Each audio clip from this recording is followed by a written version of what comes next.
మా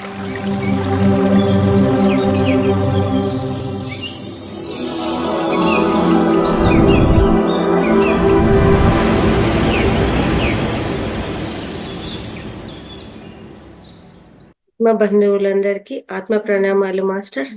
మాతృదేవో భవ, పితృదేవో భవ, ఆచార్య దేవో భవ. మనకు ఇంత చక్కటి ధ్యానాన్ని జ్ఞానాన్ని అందించినటువంటి బ్రహ్మశ్రీ మహాపత్రిజీ గారికి, రమణ మహర్షుల వారికి, మహావతార్ బాబా గారికి, సమస్త గురుమండలానికి, ఈ భూమాతకు, ప్రకృతి మాతకు, ఈ విశ్వానికి అందరికీ కూడా ఆత్మ నమస్కారాలండి. మనకు ఈ జూమ్ సెషన్ అందించినటువంటి రంగనాథ్ సార్ గారికి ఆత్మ నమస్కారాలు. అలాగే జూమ్ సెషన్ లో పాల్గొన్న మీ అందరికీ ఆత్మ నమస్కారాలు. క్లాస్ కు స్వాగతం అండి.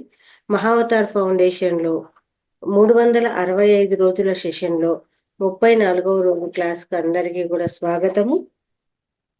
ముందుగా ఈరోజు మనకు జ్ఞానదాత మనకు క్లాస్ ఇస్తున్నవారు శ్యామల మేడం గారు. శ్యామల మేడం గారు 2000 సంవత్సరంలో మెడిటేషన్లోకి రావడం జరిగిందండి. తను చదువుకునే టైంలోనే తన అమ్మ వాళ్ళ ద్వారా మెడిటేషన్లోకి రావడం జరిగింది. అప్పటి నుంచి ధ్యాన ప్రచారము, అలాగే స్కూళ్ళలో కానీ కాలేజీలలో కానీ చక్కగా ధ్యానం చేయించేవాళ్ళు, మెడిటేషన్ చేయించేవాళ్ళు. అలా తన ధ్యాన ప్రచారం జరుగుతూ మధ్యలో జూమ్ సెషన్స్ ద్వారా కూడా మేడం గారు చక్కగా అందరికీ కూడా తన యొక్క మెసేజ్లు ఇవ్వడం జరుగుతోంది. ఇలా ధ్యాన ప్రచారం జరుగుతోందండి.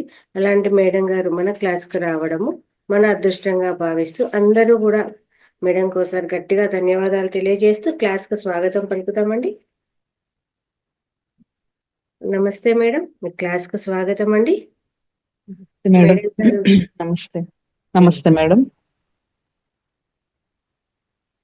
నమస్తే మాస్టర్స్ అందరికి. ముందుగా జగద్గురు బ్రహ్మర్షి పితామహ పత్రిజీకి, స్వర్ణమాల పత్రి మేడంకు నా ఆత్మ ప్రణామాలు. అలాగే మహావతార్ ఫౌండేషన్ యూట్యూబ్ లో వీక్షిస్తున్న మాస్టర్స్ కు, అలాగే జూమ్ లో పార్టిసిపేట్ చేసిన మాస్టర్స్ అందరికి నా ఆత్మ ప్రణామాలు. సో మరి బ్రహ్మర్షి పితామహ పత్రిజీ మనకు ఎంతో అద్భుతంగా ఎన్నో సందర్భాల్లో వీడియోస్ రూపంలో అయితేనేమి, ఆడియోస్ రూపంలో అయితే క్లాసెస్ రూపంలో మనకి ఎంతో జ్ఞానాన్ని అందించారు. మరి అందులో భాగంగా ఈరోజు పత్రిజీ ప్రబోధాలు, అందులో భాగంగా ఒక చక్కటి కాన్సెప్ట్ ను సార్ మనకు అందించినటువంటి కాన్సెప్ట్ ను, అందులో మరి విశేషాలను మనం తెలుసుకుందాం మాస్టర్. మరి ఈ రోజు నేను ఎంచుకున్న టాపిక్ పదము, పదార్థము, పామరుడు, పండితుడు. సో మరి పత్రిజీ మనకు దీని గురించి ఏం చెప్పారు అన్నది తెలుసుకుందాం. సో పదము, పదార్థము, పామరుడు, పండితుడు కాన్సెప్ట్ నేమ్. సో ఇందులోనే మనకు తెలుస్తుంది ప్రతి పదము, మరి పదార్థము అంటే పదము యొక్క అర్థము, అలాగే పామరులు అంటే ఎలా ఉంటారు, పండితులంటే ఎలా ఉంటారు.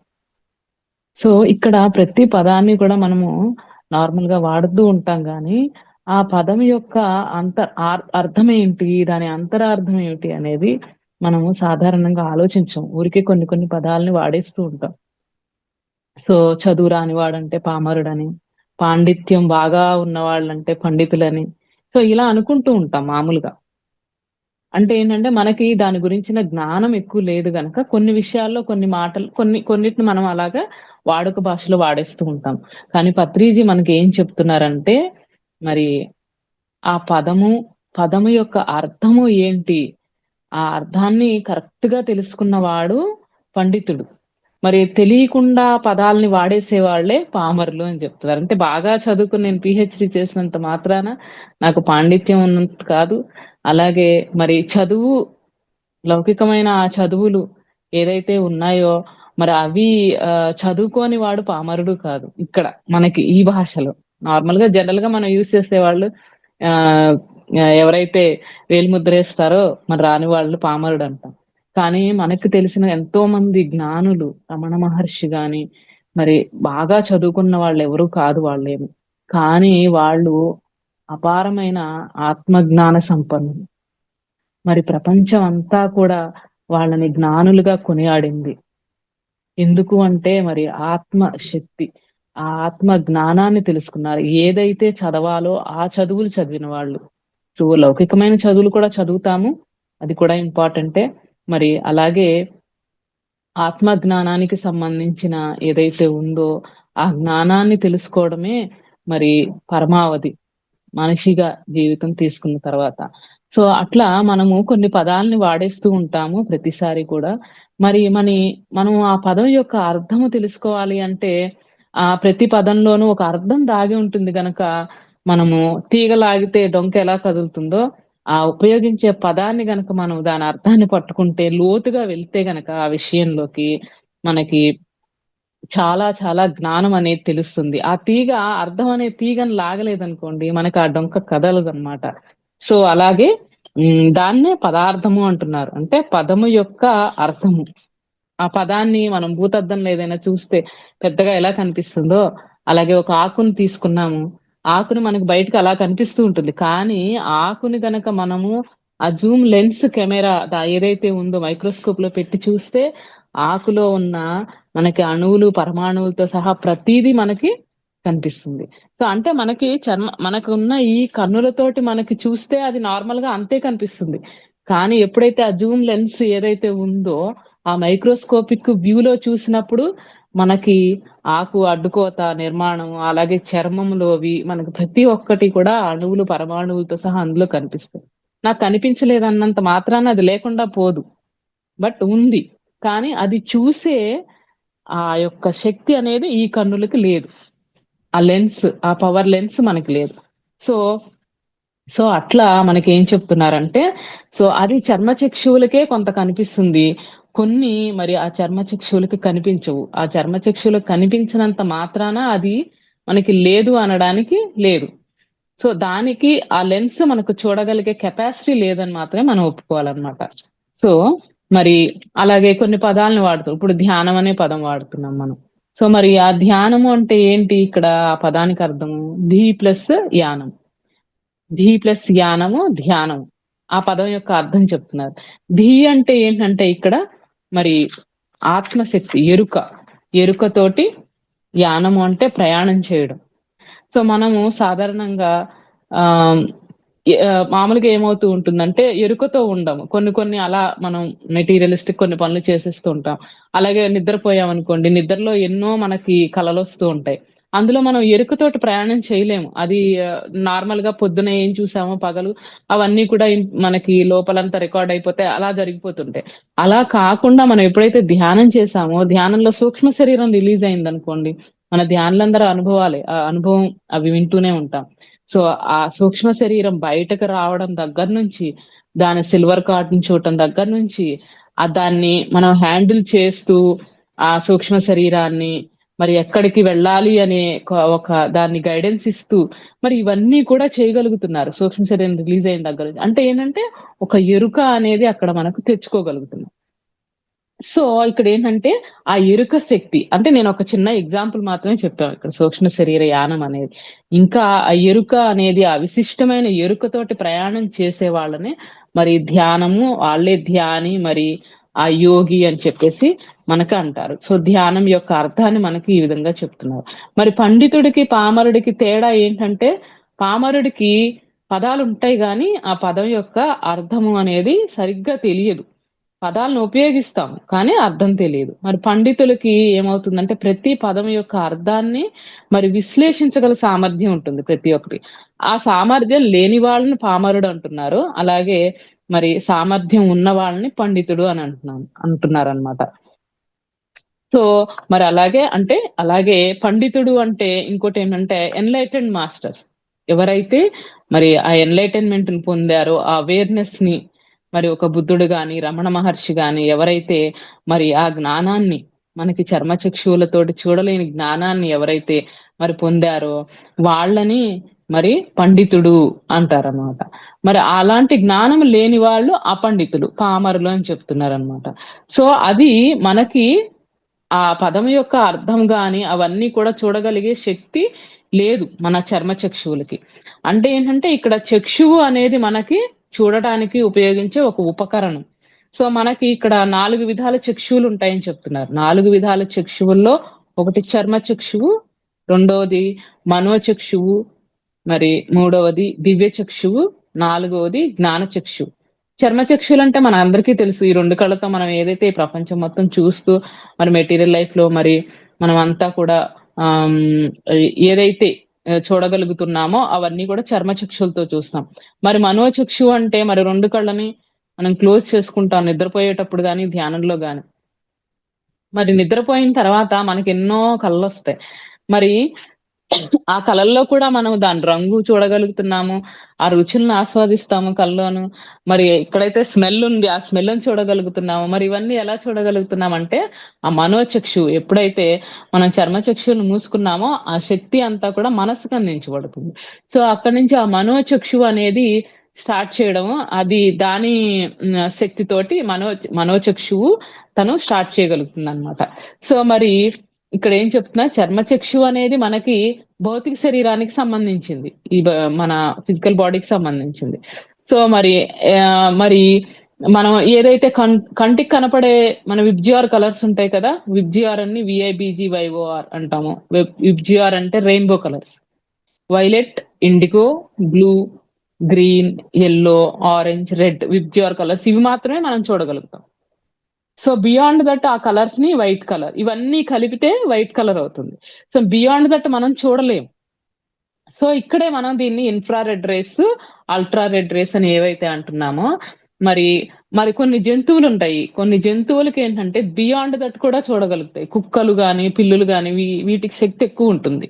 సో వాటికి మరి దీనికన్నా కింద ఉన్న కిరణాలని పైన ఉన్న కిరణాలని కూడా మరి చూడగలుగుతాయి. అంటే ఏంటి, మనకున్న చర్మచక్షువులు వేరే, చర్మచక్షువుల్లో కూడా మనిషికి ఉన్న చర్మచక్షులు వేరుగా ఉన్నాయి. మరి జంతువులు ఏవైతే ఉన్నాయో మనం డాగ్స్ గాని పిల్లులు గాని చూస్తే వాటి చర్మచక్షులు వేరుగా ఉన్నాయి. ఇక్కడ మెకానిజం లోనే మనకి డిఫరెన్స్ కనిపిస్తుంది, ఇద్దరిది వేరుగా ఉన్నాయి. సో మనం ఏంటంటే చర్మచక్షులతో చూడగలిగిన మాత్రమే చూస్తాం గానీ అంతకు మించి మనం చూడలేం. సో ఇక్కడ ఇంకా రెండోది వచ్చేసి మరి చర్మచక్షువుల తర్వాత మనోచక్షు అనుకున్నాం కదా, మరి దాన్ని మనసు ద్వారా ఏదైతే చూస్తామో స్వప్నంలో, మరి అది కళ్ళు మూసుకుంటే మనకు అవన్నీ కూడా స్వప్నావస్థలో అనుభవిస్తూ ఉంటాం అన్నమాట. సో చర్మచక్షుతో మనము ఏదైతే పగలంతా చూసి అనుభవించింది అంతా కళ్ళు రెండు మూసుకున్నప్పుడు మరి మనోచక్షు దగ్గరికి మనం ఆ శక్తిని తీసుకురాగలుగుతాం. సో ఇది అందరూ కూడా మనం సామాన్యంగా చేయగల పద్ధతే, ప్రతి ఒక్కళ్ళని కూడా చేయగలం అది. సో మరి ఈ చర్మచక్షువు మనోచక్షువు అనేది పండితులకి పామరులకి ఇద్దరికీ ఉంటుంది. కానీ మరి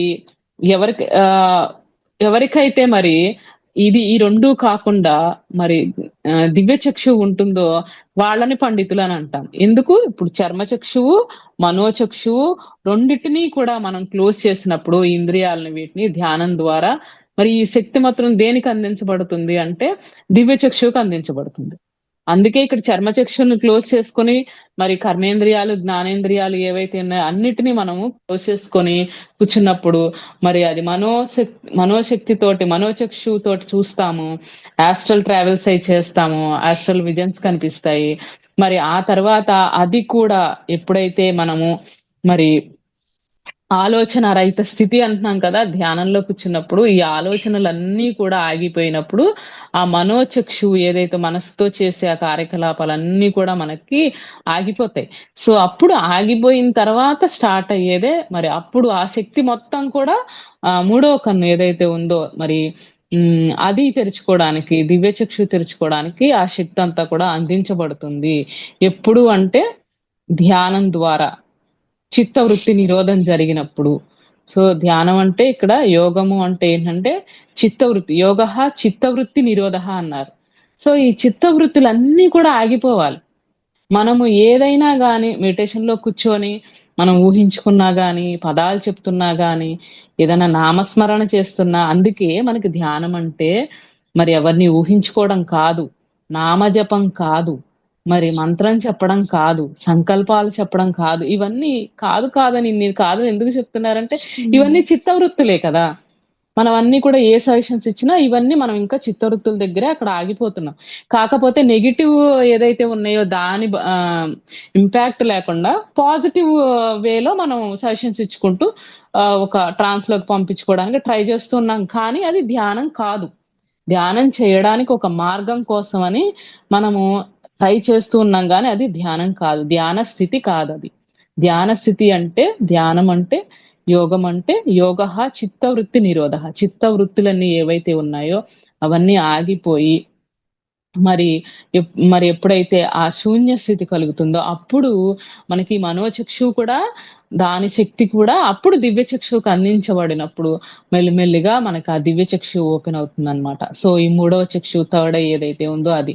సో మరి మనము దత్తాత్రేయుడు అని వింటాం కదా, ముని. ముని అంటే ఏంటి? మౌని అంటే, ముని అంటే ఏంటంటే అక్కడ మనకి మౌనంగా ఉండేవాళ్ళు. సో అక్కడ మనం మాటలను ఆపేస్తాం. సో మౌనంగా ఉంటాం, మాటలను ఆపేసి. వాక్ మౌనం ఉంటుంది. మరి అలాగే వాక్ మౌనం ఎలా ఇంపార్టెంటో మనసు కూడా మౌనం అవ్వాలి. నేనొకటి నోటితోటి మాట్లాడడం ఆపేసినంత మాత్రాన మనసు దాని చాటరింగ్ అది స్టార్ట్ చేసేస్తుంది. ఎప్పుడైతే కళ్ళు మూసుకుని కూర్చున్న లోపల ఇన్నర్ చాటింగ్ జరుగుతూ ఉంటుంది.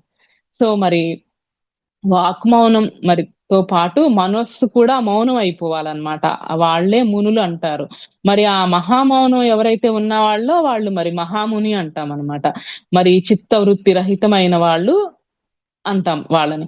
అలాగే మరి ఎప్పుడైతే మరి ఆ దివ్య చక్షువు ఓపెన్ అయిందో, ఆ దివ్య చక్షువు ద్వారా మరి అంతా కూడా జ్ఞానాన్ని పొందుతూ ఉంటారు. బుద్ధుడు ఎప్పుడైతే మరి తన ధ్యానంలో, ఆనాపానసతి ధ్యానంలో హాయిగా కూర్చొని ఆ శ్వాస మీద ఎన్నో రకాల ప్రక్రియలు చేశాడు. మరి ఆయన ఇంటి నుంచి వెళ్ళిపోయిన తర్వాత ఎవరు ఏది చెప్తే అది 6.5 సంవత్సరాల పాటు మరి ఆ సత్యాన్వేషణలో భాగంగా మరి ఎంతో మంది యోగుల దగ్గరికి వెళ్ళినప్పుడు, వాళ్ళందరి దగ్గరికి వెళ్లి అడిగినప్పుడు వాళ్ళు ఏం చెప్తే అదంతా చేశారాయన.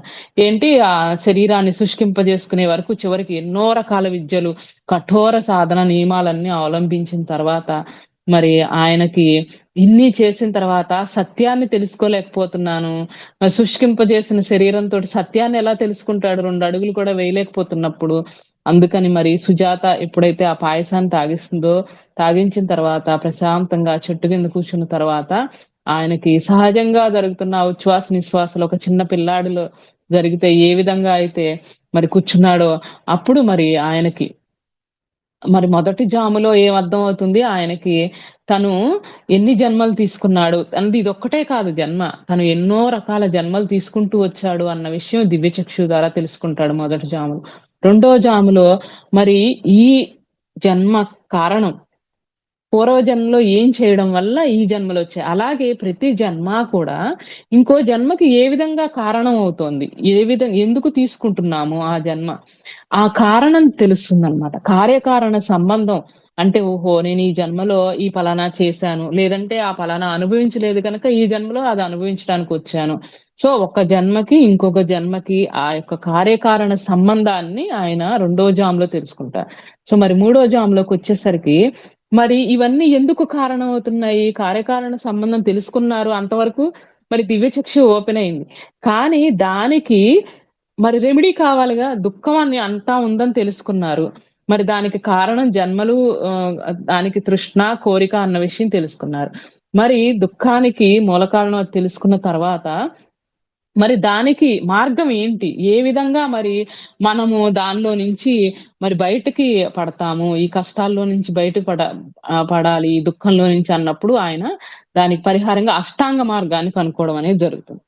సో అష్టాంగ మార్గాన్ని మరి మానవాళికి అందించారు. ఏంటి? సరైన మరి ఆలోచనలు, సరైన మాటలు, సరైన దృష్టి, సరైన సంకల్పాలు, మరి సరైన ధ్యానము, సరైన సమాధి స్థితి, ఇవన్నీ కూడా అష్టాంగ మార్గం ద్వారా మనకి ఈ దుఃఖం నుంచి నివారణ అనేది, ముక్తి అనేది దొరుకుతుంది అన్నది సత్యాన్ని తెలుస్తున్నారు. సో అది మనకి మొదటి 2 ఉన్నదేంటంటే దివ్యచక్షు. దివ్యచక్షు ద్వారా మరి ఆయన తెలుసుకోవడం జరుగుతుంది. జ్ఞాన చక్షు ఏదైతే ఉందో మరి ఆ జ్ఞాన చక్షు ద్వారా మరి ఆ యొక్క ప్రాబ్లమ్స్ అన్నిటికీ మూల కారణము, నివారణ మార్గం కూడా మరి ఆయన మానవాళికి అందించడం జరుగుతుంది. సో దివ్య చక్షువు తర్వాత అక్కడితోనే ఆగిపోకూడదు. జ్ఞాన చక్షువు కూడా మరి తెలుసుకున్న, చూసిన అది మనము ఆ యొక్క జ్ఞానం మొత్తాన్ని కూడా మరి మన లైఫ్ లోకి ఏ విధంగా అయితే ఇంప్లిమెంటేషన్ లోకి తీసుకొస్తామో అప్పుడు అది ఆ అనుభవం అంతా కూడా జ్ఞానం కిందకి మనకి వస్తుందన్నమాట. సో దాన్ని మరి ఆ జ్ఞానంలో జీవిస్తారు. సో అలాగా వాళ్ళు ఏమవుతుందంటే ఈ గుణాలు మనం ఏవైతే ఉన్నాయో మరి తమో గుణము, రజోగుణము, సత్వగుణంలో నుంచి కూడా మరి త్రిగుణాలకి మరి శుద్ధ సాత్వికము నిర్గుణంలోకి వెళ్ళిపోవాలన్నమాట. ఇంకా చాలా జన్మలు తీసుకుంటూ వచ్చారు. మరి అదే కదా ఆయన చూసుకుంది. దివ్య చక్షుతో చూసుకున్నప్పుడు మరి ఎన్నో జన్మలు, కొన్ని తమో గుణంలో తీసుకున్న జన్మలు ఉంటాయి, కొన్ని రజోగుణంలో తీసుకుని తర్వాత సాత్విక. ఎందుకంటే తమో గుణంలో తీసుకున్న జన్మల్లో తీసుకున్నాక ఒక ఆలోచన అనేది వస్తుంది. ఏంటి నేను ఈ ప్రాబ్లమ్స్ ని ఫేస్ చేస్తున్నాను, ఇలా కాదు, ఇలా ఉండకూడదు అని ఇంకా పర్ఫెక్ట్ అవ్వడానికి ట్రై చేసినప్పుడు ఆ రజోగుణంలోకి వెళ్తారు. సో దాని వలన కొన్ని జన్మలు తీసుకున్న తర్వాత ఏమవుతుందంటే నేను చాలా దుఃఖాన్ని అనిపిస్తున్నాను దీని వలన, ఇలా కాదు. ఏంటంటే నేను పలానా రజోగుణంలో ఇలా పలానా వాళ్ళని ఏదో చేశాను, మాట అన్నాను, కొట్టాను. దానికి తగ్గ ప్రతిఫలాలు మరి కర్మఫలం అనిపిస్తున్నాను కదా! సో ఇది కూడా కరెక్ట్ కాదు. ఏం చేయాలి అంటే మంచి పనులు చేయాలి. సో అప్పుడు దాని నుంచి మరి మంచి పనులు చేయాలి అన్న కోరికతోటి సత్వగుణంలోకి మారిన తర్వాత మరి ఆ సత్వగుణం, రజోగుణంలో పాపం చేస్తే అవి ఇనుప సంకెళ్ళైతే మరి సాత్విక గుణంలో అది బంగారు సంకెళ్ళు. సంకెళ్ళు ఏవైనా సంకెళ్ళే కదా! బంగారంతో చేసినా, వెండితో చేసినా, మరి రాగితో చేసినా ఏదైనా సంకెళ్ళే. సో దీంట్లో వల్ల కూడా దుఃఖం ఉంది. సో ఇట్లా కాదు. ఈ ఈ కష్ట సుఖాల నుంచి, మానవమానాల నుంచి ఈ డ్యూయల్టీస్ ఏవైతే ఉన్నాయో ప్రతి ఒక్కళ్ళ జీవితంలో అయితే అటు కష్టాలు పడ్డాడు. గౌతమ బుద్ధుడు కూడా అంతే కదా! మొత్తం రాజభవనంలో ఎన్నో సుఖాలు అనుభవించాడు. తర్వాత దుఃఖాన్ని చూసాడు. ఇది కాదు అనుకోని దానికి రివర్స్‌లో ఏం చేసుకుంటూ వచ్చాడు, శరీరాన్ని బాధ పెడితే సత్యం తెలుస్తుందనుకుని బాధ పెట్టడం మొదలెట్టాడు. అంతకు ముందంతానేమో తీవ్రమైన సుఖాలు, ఆ తర్వాత తీవ్రంగా శరీరాన్ని శుష్కింప చేసుకున్న తర్వాత ఆయనకేమర్థమవుతుందంటే అది ఎక్స్‌ట్రీమ్ అయింది, ఇది ఎక్స్‌ట్రీమ్ అయింది. 2 ఎక్స్‌ట్రీమ్స్ కాదు. మధ్య మార్గం కరెక్ట్ అన్న విషయాన్ని ఆయన ప్రపంచానికి, మనకి మానవాళికి అందించారు. The golden middle path. యుక్తంగా ఉండటం. యుక్తాహార విహారస్య యుక్త స్వప్నావబోధస్య యుక్త చేష్టస్య కర్మసు. మరి అట్లా వాళ్ళు యోగులు దుఃఖం నుంచి బయటపడతారు మరి. శ్రీకృష్ణ భగవానుడు కూడా అదే చెప్పారు. ఎవరైతే యుక్తంగా చేస్తారో వాళ్ళే యోగులు కరెక్ట్‌గా, పర్ఫెక్ట్‌గా. అటు ఎక్కువ కాదు, తక్కువ కాదు. ఎక్కువ మాట్లాడద్దు. అవసరం ఉన్న చోట మాట్లాడాలి. అనవసరమైన చోట సైలెంట్‌గా. సో ఇవన్నీ విషయాల అవేర్‌నెస్ ఉన్నప్పుడే తెలుస్తుందన్నమాట. సో మరి మనకి ఏం చెప్తున్నారిక్కడ? త్రిగుణాలు అతీతం అవుతారు. మరి అలాగే అవస్థాత్రయం నుంచి కూడా మరి అతీతంగా అవుతారు. మనకేవైతే ఇందాక చెప్పుకున్నాం. అవస్థాత్రయం అంటే జాగ్రత్తావస్థ, స్వప్నావస్థ, సుషుప్తి. జాగ్రత్తావస్థ అంటే మనం చర్మచక్షులతో చూస్తూ ఉన్నాం. లేచున్నప్పుడు అన్ని పనులు చేస్తాం. మరి స్వప్నావస్థ అంటే మనసుతో చేసేది, నిద్రలో చూస్తూ ఉంటాం నిద్రతో. సుషుప్తి అంటే కంప్లీట్ డీప్ స్లీప్‌లోకి వెళ్ళిపోతాం. తురీయము ఏదైతే ఉందో fourth state, the fourth one అంటాం కదా! అది తురియ స్టేట్.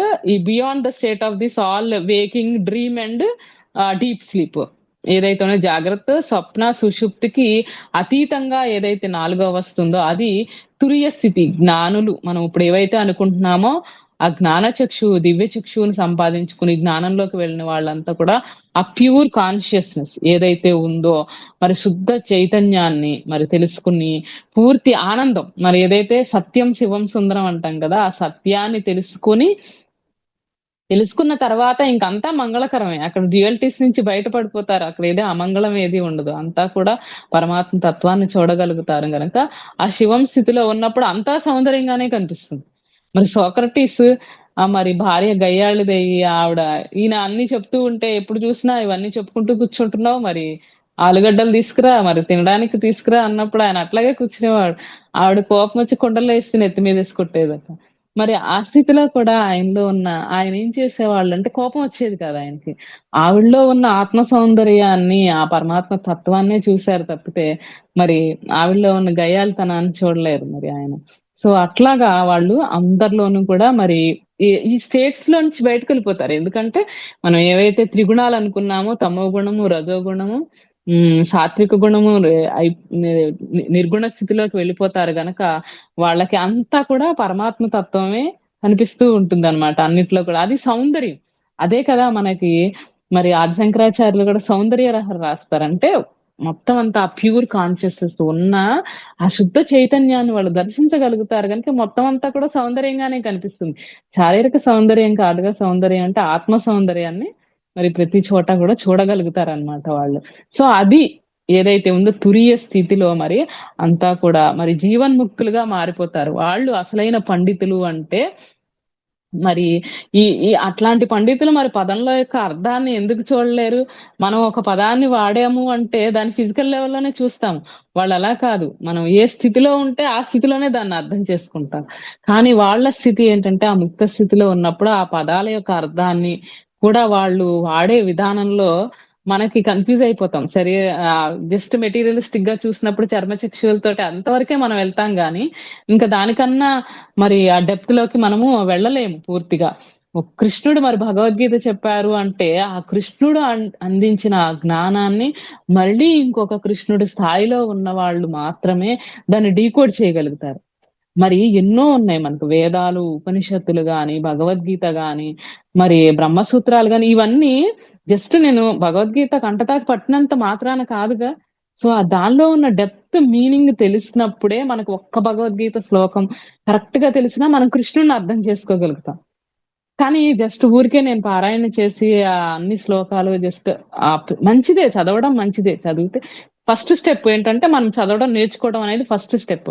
కానీ దాన్ని పారాయణ చేసుకుంటూ అక్కడే ఆగిపోవటం కాకుండా ప్రతి పదము భగవద్గీతలో ఉన్న ప్రతి పదము యొక్క అర్థాన్ని తీసుకుంటే పదార్థం ఒకటే తీసుకోవద్దు. పైన ఆ మెటీరియల్ ఊరికే జస్ట్ కంటతా పడుతూ ఉంటే పదార్థాన్ని తీసుకుంటున్నాం. పదం యొక్క అర్థాన్ని తీసుకుంటేనే మనకు పరమార్థం చేకూరుతుంది.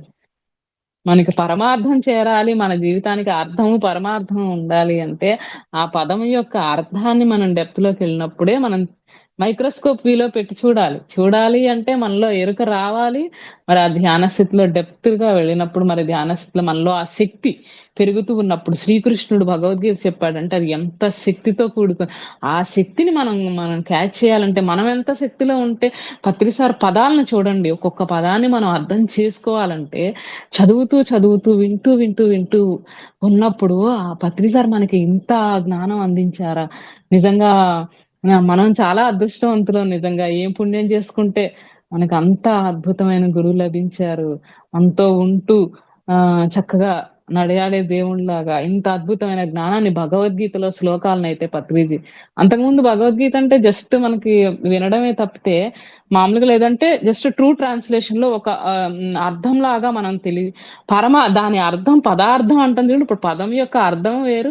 మరి ఆ పరమార్థం ఎప్పుడైతే మనకి దానిలో ఉన్న శ్రీకృష్ణుడు చెప్పింది ఏంటి అన్నది అర్థమవుతుంది. ఇక్కడ మనకి చూద్దాం భగవద్గీతలో పత్రిజీ మనకు చెప్తున్నారు. పండితుడు అనే పదాన్ని మనకి 2 చోట్లొచ్చింది భగవద్గీతలో. సో, ఎక్కడెక్కడొచ్చింది మరి శ్రీకృష్ణుల వారు కూడా పండితుడు అన్న పదానికి అర్థం ఏం చెప్పారనేది జస్ట్ మనం ఒకసారి చూసామంటే మనకు అర్థమైపోతుంది ఇక్కడ. సో, శ్రీకృష్ణుడు గూడా మనకు భగవద్గీతలో ఎక్కడెక్కడ చెప్పారంటే 2 శ్లోకాల్లో వచ్చింది. ఒకటి అశోచ్యానన్వశోచస్త్వం ప్రజ్ఞావాదాంశ్చ భాషసే గతాసూన్ అగతాసూంచ నాను శోచంతి పండితాః. సో, ఇదెక్కడ చెప్పారు అంటే మరి ఆయన భగవద్గీతలో మరి 2వ అధ్యాయంలో చెప్తారనమాట. విషాద యోగంలో నేనంతా అసలు చెయ్యలేను. ఈ యుద్ధాన్ని నేను ఎందుకంటే అందరూ గురువులతోటి, నా వాళ్ళతోటి, బంధుమిత్రులు అందరూ ఉన్నారు నా ఎదురుగుండా. నేను చేసే శక్తి నాకు లేదు. పైగా ఇలా రక్తపు కూడు తినే కంటే ఆళ్ళని చంపి, ఈ రాజ్యం నాకొద్దు. దాని బదులు నేను భిక్షాటన చేసుకుంటాను. అదేనయ్య నాకు అని చెప్తూ ఉంటాడనమాట. సో, ఇవన్నీ చెప్పిన తర్వాత ఆయన ఏం చెప్తాడంటే కృష్ణుడు అంటాడనమాట. నువ్వు దేనికోసం దుఃఖించకూడదో దానికోసం దుఃఖిస్తూ ఇక్కడ ప్రజ్ఞ ఉన్నవాడికి దుఃఖం ఉండదు. యాక్చువల్‌గా ఫస్ట్ మనం పత్రిజీ చెప్పేదంటే నువ్వు ఎన్‌లైటన్ అయ్యావా లేదా? నీకు మోక్ష స్థితిలో ఉన్నావా లేదా? అన్నదానికి ఒకటే టెస్ట్ ఏంటంటే నీకు దుఃఖం ఉందా జీవితంలో? సో, దుఃఖం ఉంది అంటే నీకు ఇంకా మోక్ష స్థితిలో లేవు. ఎందుకంటే ద్వంద్వంలోనే ఉన్నాం మనం. సుఖ దుఃఖాలు, మానావమానాలు. ఇప్పుడు దుఃఖం ఎందుకొస్తుంది మనకంటే ఏ మానమో, అవమానమో జరిగినప్పుడో, లేకపోతే కష్టం వచ్చినప్పుడో దుఃఖంలో ఉంటాం కదా! అంటే మనం అక్కడ 2గా చూస్తున్నాం ప్రతిదాన్ని. సో, పత్రిక ఏం చెప్తున్నారంటే దుఃఖం ఉండకూడదు. కానీ నువ్వు దుఃఖిస్తూ చాలా ఆరిందలాగా మాట్లాడుతున్నావే. పైగా పెద్ద పెద్ద మాటలు మాట్లాడుతున్నావు. దేనికి దుఃఖించకూడదో దాన్ని దుఃఖిస్తూ మరి ప్రజ్ఞ ఉన్న పండితుడిలాగా ఇప్పుడు పండితులకైతే మామూలుగా మనకు తెలిసిన పండితులు చాలా చక్కగా పదమార్థం గాని, సంస్కృత శ్లోకాలు గాని అద్భుతంగా ఉంటుంది. పాండిత్యము మణిపూరక చక్రంలో ఉన్న వాళ్ళ పాండిత్యం ఉన్న వాళ్ళకి ఏంటంటే అనుభవ జ్ఞానం అనేది ఉండదు. దాన్ని వర్ణిస్తారు చక్కగా చాలా అద్భుతంగా చెప్తారు. కానీ దుఃఖం ఉంటుంది వాళ్ళకి. సో, ఆ దుఃఖం అనేది దుఃఖంలో నుంచి బయటకి ఇంకా రాలేదు. కానీ ఇక్కడ పండితుడు మనం అనుకునే ఈ దివ్యచక్షు ఓపెన్ అయిన పండితుల స్థితి ఎలా ఉంటుందంటే, వాళ్ళు దుఃఖాన్ని గాని, మానావమానాలు గాని ఇవి 2 ఉండవు వాళ్ళకి. సో, ఒకటే ఎప్పుడు మనకు తెలుసు ఆత్మజ్ఞానాన్ని మనము చదివాము, చూసాము. రమణ మహర్షి గాని, ఒక రమణ మహర్షి ఏ విధంగా జీవించారు? మరి అది పాండిత్యం అంటే. సో, మరి కానీ మరి చక్కటి పద్యాలు వల్లిస్తూ, శ్లోకాలు వల్లిస్తూ అది రావడం గ్రేటే అది కూడా. సరస్వతి పుత్రులే వాళ్ళు కూడా కాదనట్లేదు. కాకపోతే వాళ్ళలో దుఃఖం అనేది ఉంటుంది. సో, ఈ దుఃఖం లేనివాడే పండితుడు. అసలు కరెక్ట్ అర్థమైతే అదేం చెప్తున్నారనమాట. సో, ఇది ఏం చెప్తున్నారంటే పండితుడు ఎప్పుడు శోకించడు. గతాసూన్ అగతాసూంచ నాను శోచంతి పండితాః. చనిపోయిన వాళ్ళ గురించి గాని, బతికి ఉన్న వాళ్ళ గురించి గాని, మరి దేని గురించి కూడా రాబోయే దాని గురించి గాని మరి పండితుడు అనేవాడు దుఃఖించడు అని చెప్తున్నారు. అంటే పండితుడు అన్న దానికి అర్థం అక్కడే చెప్పేశారు. అంటే ఒక ఎన్‌లైటెండ్ మాస్టర్ ఎలా ఉంటాడు, ఎప్పుడు కూడా ఆనందం వచ్చింది అంటే వాళ్ళు ప్యూర్ బ్లిస్‌ఫుల్ స్టేట్‌లో ఏదైతే మరి ఎందుకంటే ఆత్మ, పరమాత్మ స్థితి అది వాళ్ళు వేరువేరుగా లేదు. ఉన్నదంతా పరమాత్మ స్థితినే చూడగల ఒక సత్యాన్ని దర్శించగల స్థితిలో ఉన్నారు గనక, ఆ స్పిరిచువల్ అవేకెనింగ్ ఏదైతే ఉందో అది ఆ రియలైజేషన్ వచ్చేసింది వాళ్ళకి. సో, ఆ వచ్చిన తర్వాత ఇంకా వాళ్ళకి దుఃఖం అనేది ఉండదనమాట. సో, అది డీప్ ఒక మెడిటేషన్ ద్వారానే మరి లభిస్తుందనమాట. ఎప్పుడైతే ఈ 3 కాలాలకి భూత, భవిష్యత్, వర్తమాన కాలం ఏదైతే ఉందో, ఆ 3 కాలాలు ఇందాక 3 స్థితులు చెప్పుకున్నాం కదా!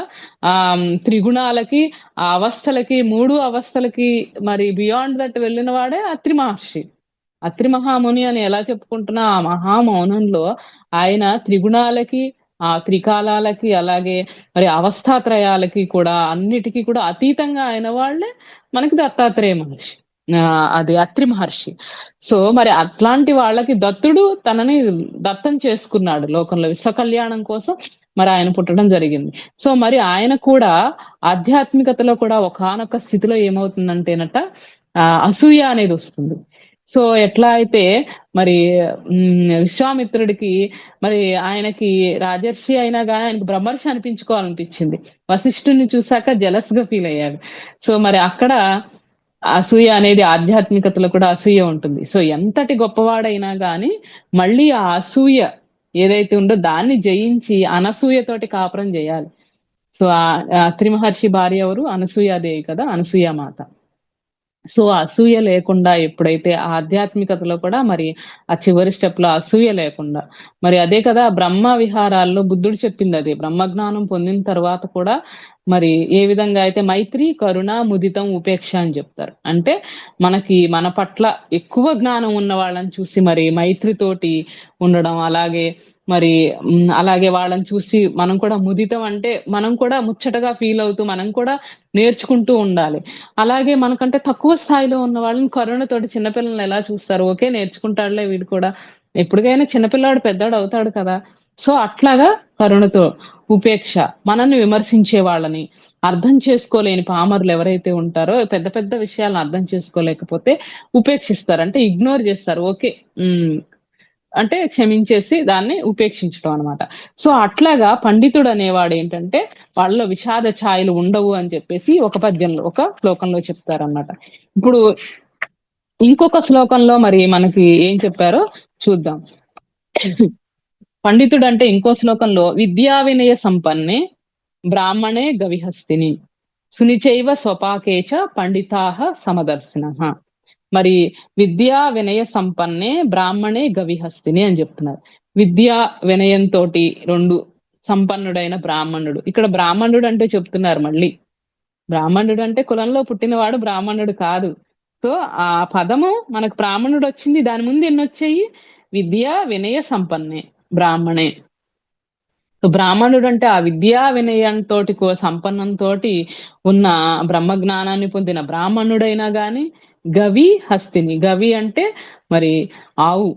అలాగే హస్తిని అంటే మరి ఏనుగు. అలాగే సునిచైవ అంటే ఏంటి? కుక్క. అలాగే స్వపాకేచ అంటే కుక్క మాంసం తినే చండాలుడు.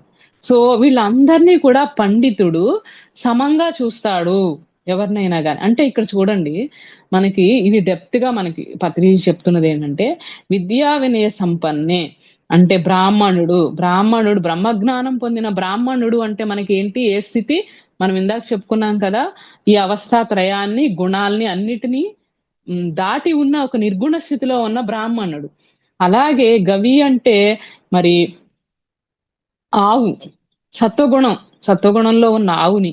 హస్తిని అంటే మరి రజోగుణంలో ఉన్న ఏదైతే హస్తిని అంటే ఏనుగు.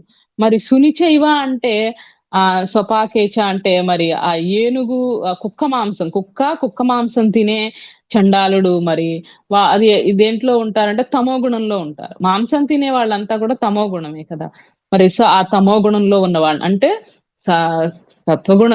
తమో గుణంలో ఉన్న వాళ్ళని, రజోగుణంలో ఉన్న సత్వగుణంలో ఉన్న వాళ్ళని, శుద్ధ సాత్వికం నిర్గుణంలో ఉన్న వాళ్ళని కూడా పండితుడు సమంగా చూస్తాడు. ఒక బ్రహ్మజ్ఞాని అయినా గాని పాండిత్యం అందరిని కూడా సమంగా చూసేవాడే పండితుడు. ఎందుకంటే అందరిలోనూ అదే ఆత్మ కదా ఉన్నది. సో వాళ్ళు అంటే ఇక్కడ చైతన్య స్థాయిల్ని మనం చూస్తున్నాం. బయటికి మనకి కనిపిచ్చేది మామూలుగా పదార్థం ఒకటి కనిపిస్తూ ఉంటుంది. కానీ దానికి ఉన్నది ఆత్మ చైతన్యం ఒక్కటే. పరమాత్మ ఒక్కటే. కానీ మనం తీసుకొచ్చిన జీవాత్మ ఏదైతే ఉందో దానికి చైతన్య స్థాయిలనేవి ఉంటాయిగా మరి. ఆ చైతన్య స్థాయిల్ని కూడా అన్నిటిని కూడా మరి ఇక బ్రహ్మజ్ఞానం పొందిన తత్వవేత్తలు వాళ్ళు మాత్రం అందరినీ సమంగానే దర్శిస్తారు. కానీ మనం మాత్రం సమంగా దర్శించలేము. ఎందుకంటే మనం ఇంకా సాధనా దశలో ఉన్నాం గనక, మనము ఇంకా ఆ దశకు వెళ్ళలేదు. ముముక్షు స్టేజ్ సాధనా దశలో ఉన్నాం గనక, మరి తమోగుణం నుంచి రజోగుణంలోకి, రజోగుణంలోంచి సత్వగుణం, సత్వగుణంలోంచి శుద్ధ సాత్వికం నుంచి నిర్గుణంలోకి మనం సాధన ద్వారా వెళ్ళాల్సుంటుంది. సో, మరి తేడా ఉంటుంది గదా! పేపరు ఇప్పుడు రూ. 100 నోటు, రూ. 200 నోటు అన్నిట్లో ఉన్నది ఒకటే పేపర్ మెటీరియలే. కాకపోతే దాంట్లో ఉన్న నంబర్ ప్రకారం మనకి స్థాయయితే ఉంది కదా! నోటికి విలువైతే ఉంది గదా! సో, అట్లాగే చైతన్య స్థాయిలు కూడా మనకి రకరకాల చైతన్య స్థాయిలుంటే దాని నుంచి మరి సాధన చేసుకుంటూ నిర్గుణ స్థితికి మరి ముముక్షువులు మరి వెళ్ళడం అనేది జరుగుతుంది. సో, వీటన్నిటిని ఆత్మజ్ఞానులు, పండితులు మాత్రం సమంగా దర్శిస్తారు అని చెప్తున్నట. అంటే ఇక్కడ పండితుడంటే ఎన్‌లైటెండ్ మాస్టర్. ఒకానొక బుద్ధుడు ఎవరైతే ఉన్నారో బుద్ధుడనమాట. మరి ఈ చర్మచక్షువు, మనోచక్షువు, దివ్య చక్షువే కాకుండా మరి జ్ఞాన చక్షువు కూడా మరి సంపాదించుకున్న వాడే మరి ఒక బుద్ధుడు. ఎవరైతే మరి దివ్య చక్షువుతో ఆగిపోతే ఏమవుతుంది అక్కడ మరి ఫర్ ఎగ్జాంపుల్ మన రావణాసురుడిని తీసుకుంటే మహా తపశ్శక్తి సంపన్నుడు. మరి ఆయన శివుడిని ప్రత్యక్షం చేసుకున్నారు. మరి దివ్య చక్షువు ఉన్నవాళ్ళు. కానీ అక్కడ అహంకారం వచ్చేసింది ఆయనకి. ఒక హిరణ్యకశిపుడు మరి అన్ని లోకాలని తిరగగలుగుతాడు ఆయన. మరి ఆయనకి ఆ గుణాల్లో రజోగుణం వచ్చింది. దివ్య చక్షువులో ఏమవుతుందంటే వాళ్ళకి అహంకారం అనేది వచ్చేస్తుంది. సో మరి అంటే మీనింగ్ ఏంటంటే అక్కడ వాళ్ళకి జ్ఞాన చక్షువు లేదు. సో అక్కడే మనకు అర్థమవుతుందన్నమాట. వాళ్ళకి దివ్య చక్షువు అయితే సంపాదించుకున్నారు గాని జ్ఞాన చక్షువు లేకపోవడం వల్ల అహంకారం విర్రవీగడం అనేది రావడం వలన పతనం అనేది వాళ్ళకి రావడం జరిగింది. సో మరి ఆ నాలుగవ చక్షులో జ్ఞాన చక్షుతో ఉన్న వాళ్ళని మనం ఎలా గుర్తించొచ్చంటే వాళ్ళు చాలా సదా వినయంగా ఉంటారు. సో ఎప్పుడైతే దివ్య చక్షువు సంపాదించుకొని మరి విర్రవీగి అహంకారంతో ఉన్నారో మరి అక్కడ జ్ఞానచక్షువు వాళ్ళు సంపాదించుకోలేదన్నమాట. సో ఇంకా కొన్ని జన్మలు పడితే గాని వాళ్ళకి మరి ఆ జ్ఞానచక్షువు మరి రాదనమాట. అది మరి సరియైన ధ్యానం ద్వారా సరియైన మరి ఆ శ్రద్ధ, సరియైన ఆలోచనలు, సరైన సంకల్పాలు, మరి కోరిక కూడా సరైన కోరిక ఉండాలి. లేకపోతే ఏమవుతుంది రావణాసురుడు, హిరణ్యకశిపుడులాగానే దివ్య చక్షువు ఉన్నా గాని లాభమే లేదు. సో ఆ దివ్య చక్షువుని దేనికి ఉపయోగించుకోవాలి అంటే మరి బుద్ధుడు ఏం చేశాడు ఆ దివ్య చక్షువు ద్వారా ఆ ప్రాబ్లమ్స్ కి సొల్యూషన్ కనుక్కొని మనకి ఆయన చక్కగా అష్టాంగ మార్గాన్ని అందించడం జరిగింది. చాలా లోక కళ్యాణ కార్యక్రమాలకు వాడుతూ మరి ఎన్నో యజ్ఞాలు, యాగాల ద్వారా యజ్ఞం అంటే స్వార్థం లేకుండా చేసేటువంటి కర్మలు అవి నిష్కామ కర్మలు చేసుకుంటూ మరి ఆ దివ్య చక్షువుని సొంత ప్రయోజనాల కోసం కాకుండా యజ్ఞ కర్మలుగా మరి లోక కళ్యాణ కారకులుగా మారినప్పుడు మరి అదే జ్ఞానచక్షువుగా మరి వాళ్ళకి వస్తుందన్నమాట. సో మరి ఆ జ్ఞానచక్షు ద్వారానే మరి బుద్ధుడు దుఃఖం నుండి విముక్తి పొంది మహాపరినిర్వాణానికి పొందారనమాట వాళ్ళందరూ కూడా. సో మరి అట్లా దివ్యచక్షువుతోనే ఆగిపోకుండా మరి జ్ఞానచక్షువు ద్వారా మరి ఆ వచ్చిన దివ్యచక్షుతోటి పక్కింటి వాళ్ళు ఏం చేస్తున్నారో చూడటానికి వాడారనుకోండి, పక్కింటి వాళ్ళ జీవితాల్లోకి తొంగి చూస్తూ మరి దానికి వాడారంటే పతనం తప్పదు. సో అవతలి వాళ్ళని లోబరుచుకోవడానికి ఇగో నీకు ఇది చెబుతాను అది చెప్తాను డబ్బు వాటికన్నిటికీ ఆశించి ఆ దివ్యచక్షువులని వాడితే మరి దానికి తగ్గ పర్యవసానాన్ని మరి దానికి అనుభవించాల్సి వస్తుంది. సో జ్ఞానచక్షు దిశగా మరి లోక కళ్యాణ కార్యక్రమాలకి వాడుతూ మరి చక్కగా ఈ 4 చక్షువుల గురించి మనకి పత్రిజీ చక్కగా వివరిస్తూ మరి అట్లాగే భగవద్గీత శ్లోకంలో మరి పండితుడు అనేవారు ఎలా ఉంటారు అన్న దానికి ఆ పదం యొక్క అర్థాన్ని చక్కగా మనకి వివరించారు. ప్రతి ఒక్కటి కూడా మనకి ఆ యొక్క పదం యొక్క అర్థాన్ని చక్కగా తెలుసుకోగలిగిన వారు మరి పండితులు అని చెప్పి, మరి దాని యొక్క అర్థం తెలియకపోతే వాళ్ళు దానికి పామరులు. అంటే ఇక్కడ అజ్ఞానము అంటే ఏంటంటే జ్ఞానం లేకపోవడం అంటే ఆత్మజ్ఞానం లేకపోవడం టెక్నికల్ వర్డ్, అంతేగాని పామరుడు అంటే అక్కడ చదువు లేనివాడని కాదు.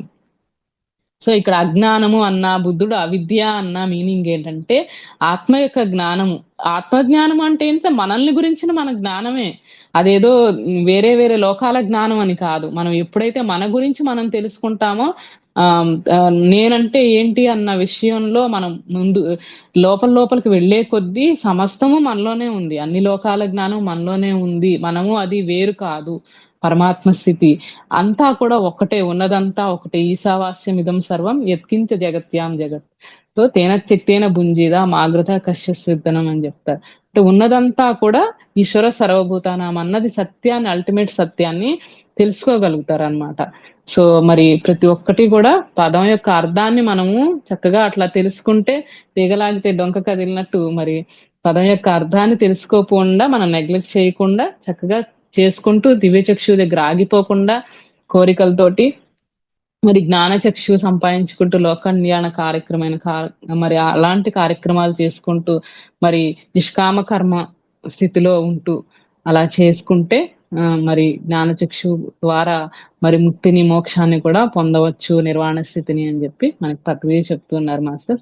ఇది మరి ఈరోజు పదము పదార్థము మరి ఆ పదం యొక్క అర్థం తెలుసుకొని ఆ స్థితిలో ఉంటే మరి మనకు వచ్చేది మరి ఆ పరమ అర్థం తెలుస్తుంది అనమాట. జీవితం యొక్క అర్థం తెలుస్తుంది. అర్థము పరమార్థము రెండూ తెలుస్తాయి, మన జీవితానికి ఒక లక్ష్యం అనేది ఉంటుంది. సో ఇది మాస్టర్స్ పదము పదార్థము పామరుడు పండితుడు. థ్యాంక్ యూ నాకు ఈ అవకాశాన్ని ఇచ్చినందుకు, మీ అందరితో మరి పత్రిజీ యొక్క జ్ఞానాన్ని షేర్ చేసుకున్నందుకు చాలా సంతోషంగా ఉంది. Thank you madam. Very much. ఎంత అద్భుతంగా ఉందో క్లాసు. పదము పదార్థము పండితుడు పామరుడు అంటే ఒక ఏమంటాము అజ్ఞానంలో ఉన్న వాళ్ళని జ్ఞానుల చేశారు అనే దానికి ఒక కాన్సెప్ట్ ఏదైనా ఉంటే ఇదేనేమో. అంత అద్భుతంగా ఉంది ఈ కాన్సెప్ట్. మనకు సాధ్యమైనంత వరకు తెలిసి ఉన్నట్టే ఉంటుంది కానీ తెలియదు, తెలిసినట్టే ఉంటుంది కానీ తెలియదు అనమాట. అదే ఏమంటాము, ఎన్నో చదువులు చదివిన మాస్టర్స్ కూడా మన దాంట్లో వచ్చే వాళ్ళు కూడా చాలా అద్భుతమైన పిహెచ్డీలు కూడా చేసి ఉన్నారు. కానీ ఎంత చదువులు చదివినా ఎంత సంపాదించినా ఇంకా ఏదో లోటు, ఇంకా ఏదో లోటు. ఆ వెలితి కోసమే ఇలా రావడం జరుగుతోంది. ఇక్కడికి వచ్చినాక ఆ వెలితి అనేది ఏదైతే ఉందో అది పూర్తిగా క్లోజ్ అయిపోతుంది. ఏంటి అంటే ఆత్మజ్ఞానం. ఆ ఆత్మ ఎన్నెన్నో ఎక్కడెక్కడో తిరిగి ఏమేమో చదువుకున్నా ఎంత సంపాదించినా ఎంతో ఉన్నా ఇంకా ఏందో లోటు, ఇంకా ఏందో లోటు. ఏంటి అంటే ఆత్మజ్ఞానమే. ఆ ఆత్మజ్ఞానము మనల్ని నువ్వు ఎవరు, ఎక్కడి నుంచి వచ్చావు, ఏంటి అని తెలుసుకునే ప్రయత్నమే. నీ కథ ఏంటి అని అంతరంగంలోకి ప్రయాణం ఎప్పుడైతే చేస్తారో, ఈ ఆత్మజ్ఞానాన్ని ఎప్పుడైతే సంపాదించుకుంటారో అప్పుడు అన్నీ కూడా ఆ ఎరుకతో అన్నీ వస్తాయి. అలాంటి చక్కటి జ్ఞానాన్ని, ఆ దివ్య చక్షువులు అంటే ఏంటి, అవన్నీ కూడా పండితుడు అంటే ఏంటి, పామరుడు అంటే ఏంటి అనేది ఎంత అద్భుతంగా వివరించారో. Thank you madam. ఎంత తెలియని జ్ఞానాన్ని ఈరోజు మాకు తెలియజేశారు. Thank you very much. మీకు అనంత కోటి ఆత్మ నమస్కారాలండి. Thank you. Thank you madam. Thank you. Okay masters, madam గారు ఇంత అద్భుతంగా వివరించారు.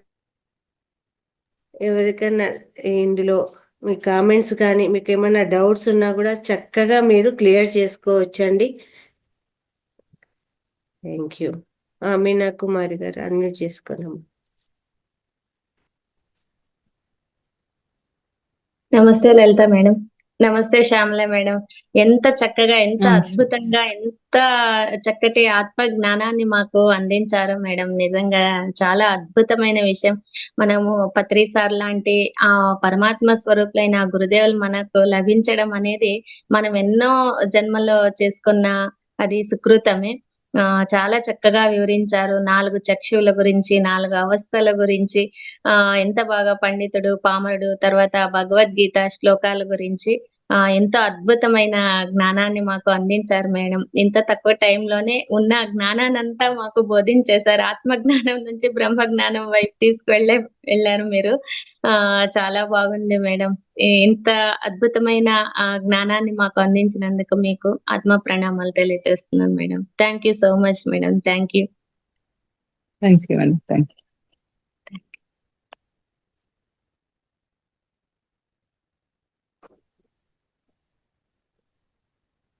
నమస్కారం అండి.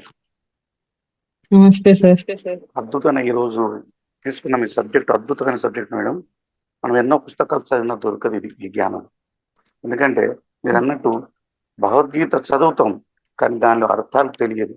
అర్థం తెలుసుకుంటే ఆ ఒక్క పుస్తకం, ఒక్క భగవద్గీత చాలు మన జ్ఞానం. అదేవిధంగా అంటే పండితుడు అంటే మన జ్ఞానాన్ని తెలుసుకున్నవాడే పండితుడు అనే విషయం, చాలా విషయాలు మీరు అద్భుతంగా చెప్పారు. ఇది ఎక్కడ నేను కూడా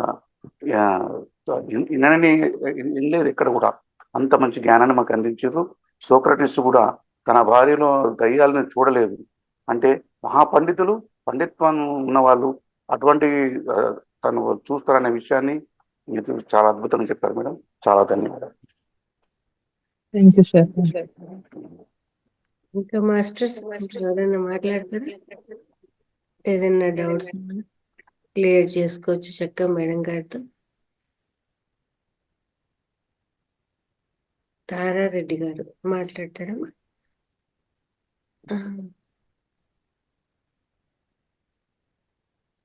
అన్మ్యూట్ చేసుకోండి.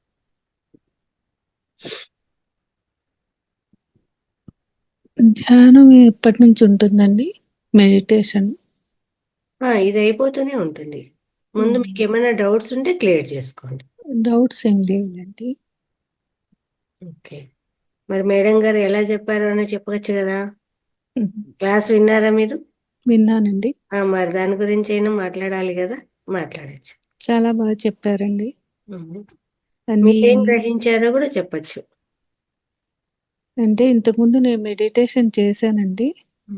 ఇవన్నీ కూడా అంటే నేను స్పీచ్ ఇవ్వలేను, కానీ మెడిటేషన్లో బాగా పై లెవెల్కి పోయానండి. కానీ కనెక్షన్ కట్ అయింది మధ్యలో.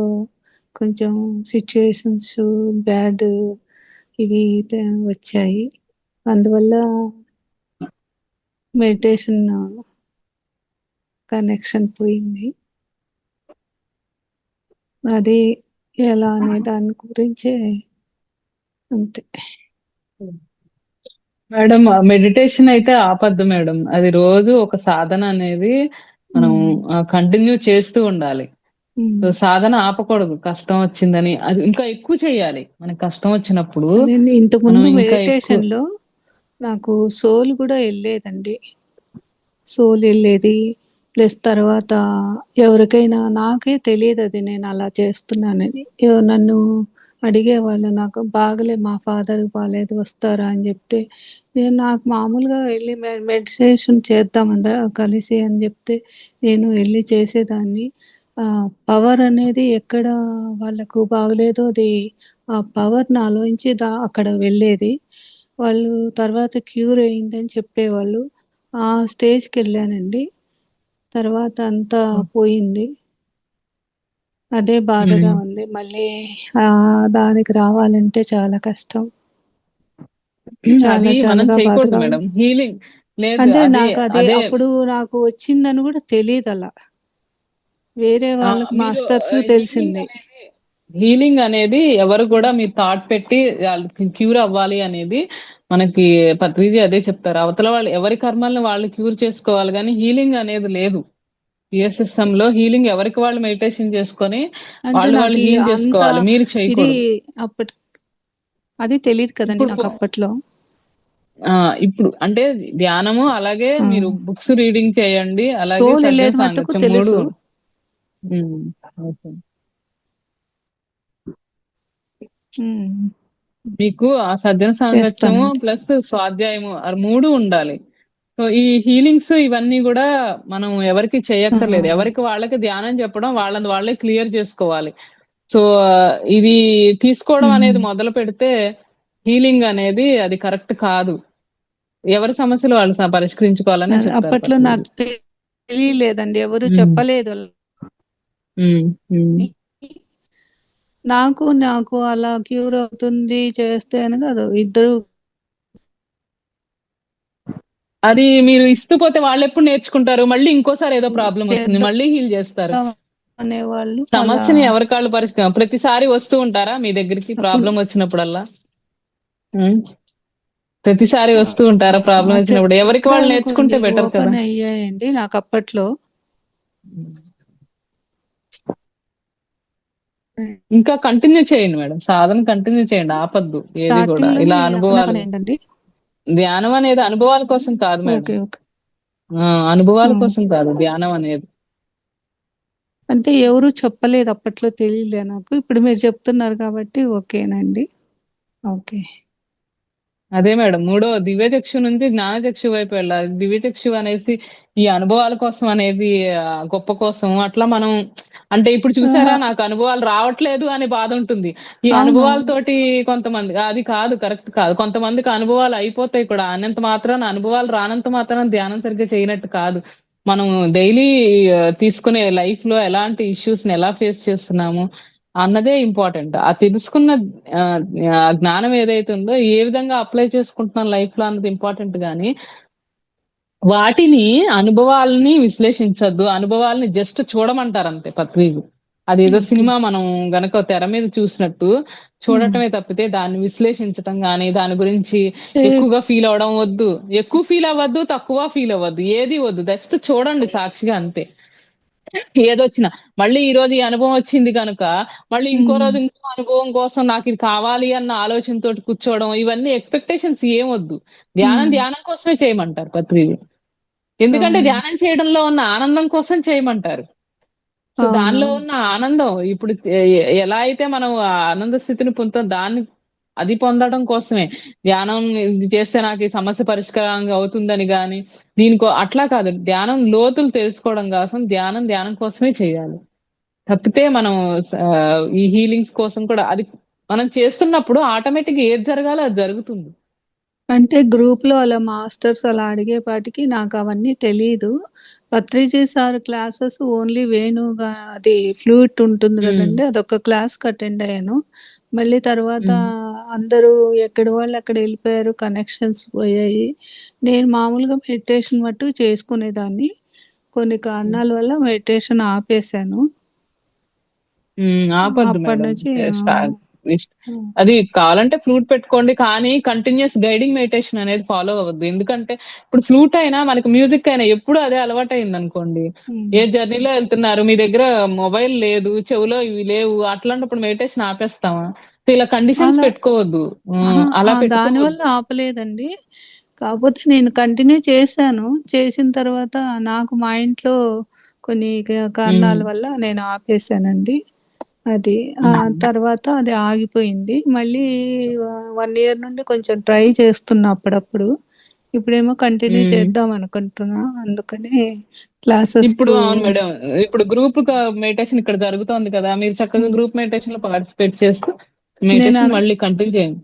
ఓకేనండి. నేను అనంతపూర్‌లో ఉంటానండి. ఇక్కడ ఏమన్నా ఉందా అండి పత్రిజీ సార్‌ది? అనంతపూర్. అనంతపూర్ మాస్టర్స్ ఉంటుంది. నాకు తెలియదు మేడం. అనంతపూర్ మాస్టర్స్ పిరమిడ్ కూడా ఉంది కదా అనంతపూర్ లో. ఉంది మేడం. అగస్త్య పిరమిడ్ ఉంది, పెద్దదే ఉంది. సెంటర్ ఉంది. గూగుల్‌లో కొడితే తెలుస్తుందా అండి అడ్రస్ అది? ఓకే తెలుస్తుంది. ఓకే. ఆహా. చక్కగా మీరు అక్కడికి వెళ్ళైనా సాధన చేసుకోవచ్చు. ఇప్పుడు మరో జన్మ అనుకోండి మేడం, ఓకే. అదంతా పాతవంతా వదిలిపెట్టేయండి. ఆ! ఇప్పుడు కొత్తగా పుట్టాము, మరో జన్మ వచ్చింది అనుకుందాము, మళ్ళీ హ్మ్. మొదలు పెడదాము. ఏమైతుంది? పోయేది సరే. ఏం లేదు కదా, స్టార్ట్ ఆ! చేద్దాం. హ్మ్. స్టార్ట్ చేసి చిన్నగా 1 గంట, ఒక సిట్టింగ్ అంతే. 1 గంట, తర్వాత ఇంకొక గంట పెంచుకుందాం, ఇంకొక గంట హ్మ్. పెంచుకుందాం. 1 సిట్టింగ్ లో 3 hours చేస్తాము. ఎందుకు రాదు మేడం? ఖచ్చితంగా వచ్చి కూర్చుంటుంది, అది హ్మ్. కుదురుతుంది కూడా. అంతే. హ్మ్. రాదు అనుకుంటే యద్భావం తద్భవతి, రాదు అనుకుంటే ఏది రాదు. నాకు అవును. అవుతుంది, నాతో అవుతుంది అనుకుంటే దానికి మించింది లేదు కదా. హ్మ్. కాబట్టి మన ఆలోచనలే కదా ఇక్కడ ఏదైనా కానీ, ఆలోచన విధానమే హ్యా- మారాలి అదే అంతే. నాకు హ్యాపీగా కూర్చోండి మేడం, అంతే. ధ్యానం ఎక్స్పెక్టేషన్స్ ఏమీ లేకుండా హాయిగా కూర్చోండి. అన్ని ఏది కావాలో అది జరుగుతుంది. మనం అడిగితే వచ్చేది ఇంతే, అడగకపోతే వచ్చేది కొండంత అంటారు ప్రతిది. సో మనకి ఏది కావాలనేది మనకు తెలియదు ఒక్కొక్కసారి, అది ఏదో చేసే కోరుకుంటాం కానీ ఈ క్లాసెస్ అట్లా. తెలియకముందు చేస్తున్నానండి. కానీ డిస్టర్బెన్స్ అయ్యేది నాకు మెడిటేషను. అది ఎందుకో కుదిరేది కాదండి. అందుకే ఈ క్లాసెస్‌కి అటెండ్ అవుతున్నా. ఆ ధ్యానం ఉమ్. కొంచెం గ్రూప్ మెడిటేషన్ లాగా ఉంటుంది గదా! అది చేద్దామని. జనరల్ గా వస్తూ ఉంటుంది మేడం, గ్యాప్ అనేది ఎవరికైనా వస్తుంది, ఎంత మాస్టర్స్ కైనా. మధ్య మధ్యలో గ్యాప్ అనేది వస్తూ ఉంటుంది. మీరు ధ్యాన మహాయజ్ఞంకి వెళ్ళడము, ఇలా హ్మ్. క్లాసులకి రావడము, సజ్జన సాంగత్యం మానమాకండి. ఓకే. ప్రతిరోజు జూమ్ క్లాస్ లో అటెండ్ అవుతూ వారానికి ఒకసారి మరి పిరమిడ్ దగ్గరికి వెళ్ళి మెడిటేషన్ చేసుకుంటూ, పెద్ద పెద్ద క్లాసులు అవి జరుగుతూ ఉంటాయి కదా, ఆ మాస్టర్స్ వచ్చినప్పుడు వాళ్ళవి వింటూ. సో అట్లా ఆ, విన్న దాంట్లో కూడా మనకి ఏది సరైంది అనేది మనం ఫిల్టర్ చేసుకోగలగాలి మనం, అది కూడా. హ్మ్. ఇందాక మీరు చూడండి మరి వేరే వేరే చేసి మరి మళ్ళీ అది రాలేదని బాధపడ్డారు.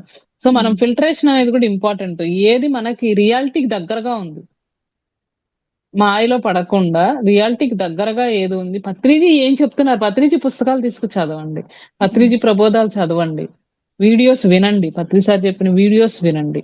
సో సరైన జ్ఞానం అందుతుంది. మీరు మిగతా మిగతా అన్ని కాదు, మనకి మిగతా అవసరం లేదు, పత్రిజీ చెప్పిన జ్ఞానం చాలు.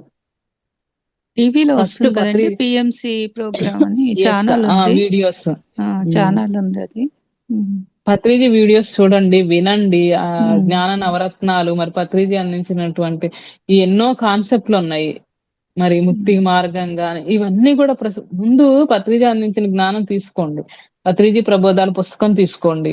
2 హ్మ్. భాగాలు రిలీజ్ అయ్యాయి. సో 2 భాగాల్లో మీకు పుస్తక రూపంలో అందుతుంది. సో హుహు. అట్లా సారు వీడియోస్ ఎక్కువ వింటూ ఉండండి. అది మీకు ఫిల్టరేషన్ అనేది కరెక్ట్ గా సార్ ఏం చెప్పారు, ఎవరు ఏం చెప్తున్నారు అన్నది మనకి పిఎస్ఎస్ఎం మెయిన్ మోటో ఏంటి, ఇవన్నీ కూడా మనకు అర్థమైనప్పుడు మీరు డైవర్షన్స్ అనేవి ఉండవు. సో వాళ్ళ హ్మ్. నుంచి ఏది తీసుకోవాలో అది తీసుకుంటాం, ఫిల్టరేషన్ అనేది తెలుస్తుంది మనకి. ఓకే. సో సీనియర్స్ అయినంత మాత్రాన వాళ్ళు చెప్పింది కరెక్ట్ అని అనుకోవాల్సిన అవసరం లేదు. సో అందరూ సాధనా దిశలోనే ఉన్నాం కనుక మనం అవునవునండి. ఫిల్టరేషన్ అనేది ఇంపార్టెంట్ మేడం, అది హ్మ్. ఇంపార్టెంట్. సీనియర్స్ అనేం గాదండి. వింటా ఉన్నాము. మీ వల్ల గూడా చాలా తెలుస్తున్నాయి విషయాలు. మేమిలా స్పీచెస్ వినలేదు. ఇప్పుడు వింటున్నాము. కొంచెం బాగా యూజ్ అవుతుంది. కొన్ని తెలుస్తున్నాయి. Yes madam. ఆ! Thank you madam. ఆ! ఇక్కడ మేడం గారు అడిగిన ఒక డౌట్ వల్ల ఎంతో మందికి ఆ ఆ! డౌట్ అనేది క్లియర్ అయిపోతుంది. అందుకే ఏదైనా డౌట్స్ అడగండి అంట. ఒకరు డౌట్ అడిగారు అంటే 10 మందికి ఆ జ్ఞానం అందుతుంది. అవును. వాళ్ళ లోపల ఉన్న డౌట్ కూడా క్లియర్ అయిపోతుంది. అందరూ ముందుకు వచ్చి అడగలేరు. అందుకే క్వశ్చన్ వెయ్యండి, మీకు ఏమైనా డౌట్స్ ఉన్నాయా అడగండి అంట. అంటే ఒక్కరు వేసి ఆ డౌట్ ఇంతవరకు ఎళ్ళాను గదా! మళ్ళీ వెనక్కొచ్చానని అడగలేకపోతున్నా అలా. లేదు లేదు, మీరని ఆ, కాదు, ప్రతి హ్మ్. ఒక్కరికి అదే చెప్తున్నాను. హ్మ్. మీరు అడిగిన క్వశ్చన్ వల్ల ఎంతో మందికి డౌట్ క్లియర్ అయిపోయి ఉంటుందో, ఎంతో మందికి హ్మ్. ఉంటుంది కానీ హ్మ్. బయటపడలేరు అనమాట. చాలా అవును. మంచిగా అందరూ చెప్పారు. మేడం, అందరూ సాధనలో అందరూ ఒక చోట ఆగిపోయిన వాళ్ళే మేడం, ఏదో ఒక చోట్ల స్ట్రక్ అవుతారు, ఏదో ఒక టైంలో ఏదో అవును. ఒక స్టేజ్ లో ప్రతి ఒక్కళ్ళు ఒక విషయం దగ్గర స్ట్రక్ అవుతూనే ఉంటారు మేడం. అది హ్మ్. మనం గమనించుకున్నారు చూడంండి మీరు, ఆ గమనిక ఆ! అనేది ప్రతి ఒక్కళ్ళకి అవసరం. నేను హ్మ్. ఎక్కడ స్ట్రక్ అయ్యాను, సో మళ్ళీ కంటిన్యూ చేయాలి. అది ఆ, కృష్ణుడు కూడా అంటాడు, ఏం కాదు యోగ భ్రష్టత్వం అంటే ఏంటంటే మళ్ళీ అక్కడి నుంచి స్టార్ట్ అవుతుంది. మనం హ్మ్. ఎంతవరకు సాధన చేసామో మళ్ళీ పైకే వెళ్తాం కానీ కిందకి రావడం అనేది లేనే లేదు. మనకి మెటీరియల్ లైఫ్ లోనే, ప్రాపంచికం లైఫ్ లోనే కిందకి రావడం అనేది ఉంటుంది, కానీ యోగ మార్గంలో మనకి కిందకి రావడం అనేది అక్కడ నుంచి మళ్ళీ స్టార్ట్ అవుతుంది. మన అవగాహన పెంచుకుంటూ మరి ముందుకే వెళ్తాం తప్పితే మళ్ళీ వెనక్కి రావడం అనేది ఏమి ఉండదు యోగంలో. సో అవగాహన ఆ. లోపం వల్లనే జరుగుతూ ఉంటాయి అంతే. అసలు మహావతార్ బాబాజీ ఎలా ఉంటారు అని కూడా నాకు స్టార్టింగ్ లో తెలియదండి. తర్వాత మెడిటేషన్ లో వస్తే ఆయన మహావతార్ బాబాజీ అని చెప్పారు. తర్వాత యోగానంద పరమహంస బుక్ అది చదవమన్నారు, అది చదివాను. దాంట్లో చాలా బాగా ఉంది. పరమహంస యోగానంద వాళ్ళ బుక్ ఒక యోగి ఆత్మకథ. అవును, అది బాగుంటుంది. తర్వాత చదివాను. సో ఇప్పుడు మీరు ఏంటంటే ఆ హీలింగ్ చేయడం వలన అది మీకు అక్కడ మెసేజే కదా, మీరు చేయాల్సిన అవసరం లేదు, వాళ్ళకి చేసుకోవడం నేర్పాలి. ఎందుకంటే ప్రతిసారి ప్రాబ్లం వచ్చినప్పుడల్లా మీరు వాళ్ళని ముందు కూర్చోబెట్టుకొని మీరు ఇస్తూ పోతే ఎప్పుడు నేర్చుకుంటారు వాళ్ళు? అది లేకపోతే నాకు నేను ఇంకా వస్తూనే ఇస్తున్నాను ఉంటారు. అట్లా అని తెలీదు. ఇద్దరు ముగ్గురు ఉంటారు కదా, నా వల్లేనే కాకపోతే నాకు అనిపించేది అలా. అది నేను నాకు అసలు ఏమీ అనిపించదు, అప్పుడు ఏమీ అనిపించల. ఇలా చేస్తున్నాను కదా అని కూడా తెలీదు.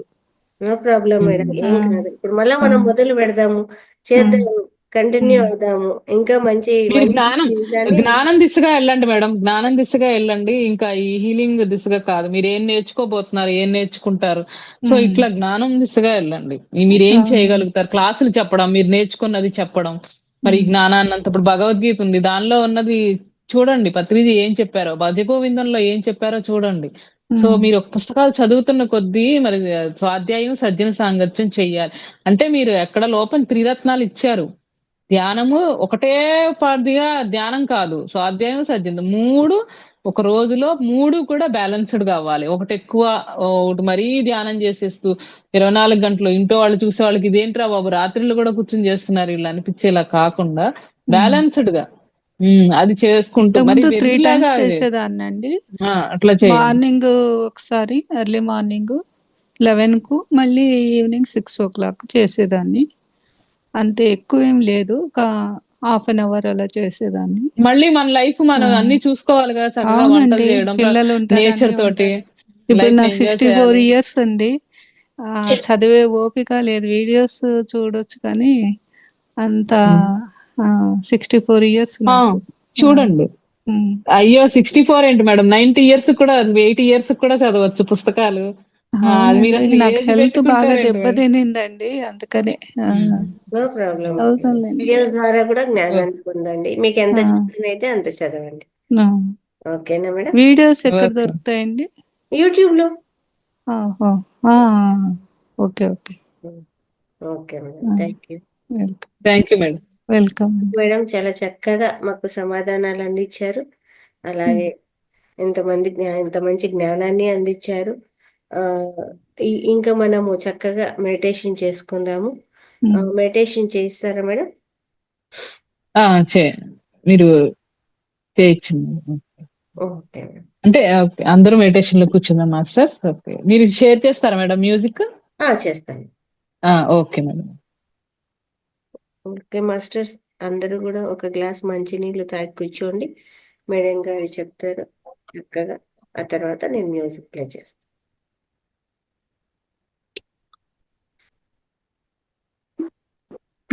ఓకే మాస్టర్స్, అందరూ హాయిగా కూర్చుందాం. వేళల్లో వేలు పెట్టుకుని స్థిరసుఖాసనంలో కూర్చుందాం. ఎక్కడ బాడీని స్టిఫ్ గా చేయకుండా స్థిరంగా సుఖంగా ఉండేలాగా హాయిగా కూర్చొని వేళల్లో వేలు పెట్టుకుందాం. కుర్చీలో కూర్చుంటే కాళ్ళు రెండు క్రాస్ చేసుకుందాం.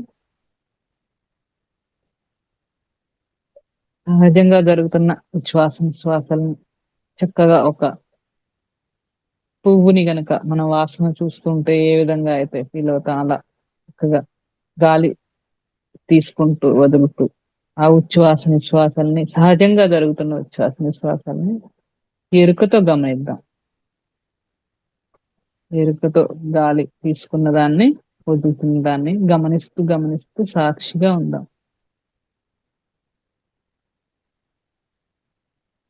ఏ ఆలోచన వచ్చినా మళ్ళీ తిరిగి శ్వాసని గమనిద్దాం. ఆలోచనలతోటి పోట్లాట వద్దు. వస్తూ ఉన్న దాన్ని అలా గమనిస్తూ గమనిస్తూ మెల్లిగా శ్వాస మీదకే మళ్ళీ ధ్యాసను తీసుకొస్తూ ఉందాము. ఏ రూపాన్ని ఊహించుకోవద్దు. చక్కగా మరి నామస్మరణ గాని, జపం గాని, మంత్రం గాని ఏం అక్కర్లా. హాయిగా కూర్చొని శ్వాసను గమనించుతారు. మళ్ళీ మంత్రాన్ని గుర్తు చేసుకోవాల్సిన అవసరం లేదు. ఏదైనా గుర్తు చేసుకోవాలి అంటే మనం ఏం చేస్తాం? కళ్ళు మూసుకొని తెచ్చుకోవడానికి ట్రై చేసే కొద్దీ మనకి గుర్తురాదు. అలాగే అందుకని కళ్ళు మూసుకుని కూర్చుంటే మనం ఎవరో మనం గుర్తు రావాలి అంటే హాయిగా మరి శ్వాసను గమనిస్తూ ఆలోచన రహిత స్థితికి వెళ్ళి మరి ఆత్మానందంలో మునుగుదాం.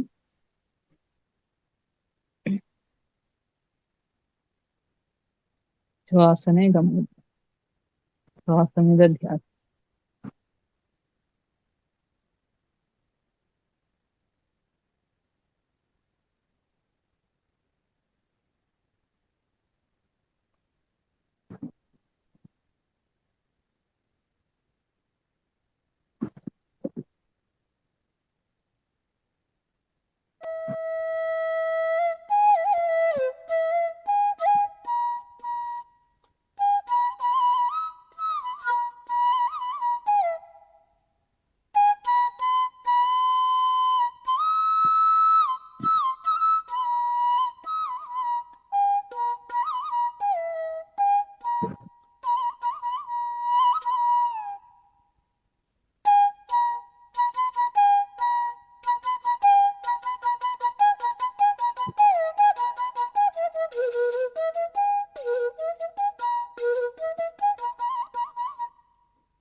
మాస్టర్స్ నెమ్మదిగా 2 చేతులు విడదీసి 2 కళ్ళ మీద పెట్టుకుందాము. 5, 4, 3, 2, 1. ఇప్పుడు మీ 2 కళ్ళు తెరుస్తూ 2 అరచేతులను చూసుకోండి మాస్టర్స్. ఇంత అద్భుతమైన ధ్యానాన్ని అందించినటువంటి బ్రహ్మర్షి పితామహ పత్రిజీ గారికి చక్కగా ధన్యవాదాలు తెలియజేద్దాం మాస్టర్స్. అలాగే మనకు ఇంత చక్కటి జ్ఞానాన్ని అందించినటువంటి మేడం గారికి కూడా అందరం కూడా గట్టిగా ధన్యవాదాలు తెలియజేద్దాము. Thank you madam, thank you masters. అందరికీ కూడా నమస్కారాలు. చాలా అద్భుతమైన జ్ఞానము పొందాం ఈరోజు మనము. తిరిగి రేపటి సెషన్లోకి మళ్ళా కలుద్దాం అందరం కూడా. Thank you, thank you, thank you, thank you madam, thank you very much.